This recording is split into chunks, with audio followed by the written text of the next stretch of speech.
గురు శిష్య సాంప్రదాయం ఏనాటి నుంచి మొదలైనప్పటికీ వేద వ్యాసుని ఆది గురువుగా తలుస్తారు.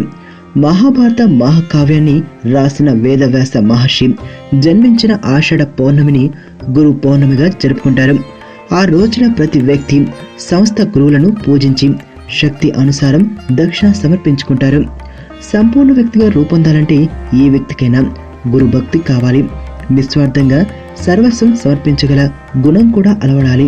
వేదవ్యాసుని జన్మదినంగా చెప్పబడుతున్న ఆషాఢ శుద్ధ పౌర్ణమి రోజున ప్రతి ఒక్కరూ తమ గురువుని వ్యాసుడిగా భావించి పూజించాలి. వ్యాసుడు అనేది పదవి పేరు. ప్రతి ద్వాపర యుగంలోనూ ఒక వ్యాసుడు ఉద్భవిస్తాడు. నారాయణుడే వ్యాసుడిగా అవతరిస్తాడు. శ్రీమద్ భాగవతంలో 21 అవతారాల గురించి గల వివరాలున్నాయి. అందులో 17వ అవతారం వ్యాసుడిదని చెప్పబడింది. ఆయనను వేద వ్యాసుడనే కాక పరాశరాత్మజుడు అని, బాదరాయణుడు, కృష్ణుడు, కృష్ణ ద్వైపాయనుడు అనే పేర్లు కూడా ఉన్నాయి.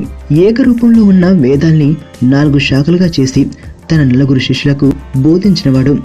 పైలునికి ఋగ్వేదం, వైశంపాయనునికి యజుర్వేదం, జైమినికి సామవేదం, సుమంతునికి అథర్వణ వేదం బోధించి వాటిని వారిచే ప్రచారం చేయించారు. అలా వేదాలను తరతరాలు నిలిచేలా చేశాడు కాబట్టి ఆయన్ను వేద వ్యాసుడిని పిలుస్తారు. వ్యాస భగవానుడు మనకు ఇచ్చిన మహా సందేశం ఒక్కటే.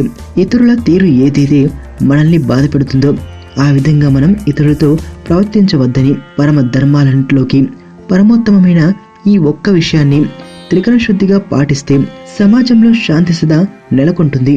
మీకు తెలియని మరిన్ని రహస్యాలను తెలుసుకోవాలనుకుంటున్నారా?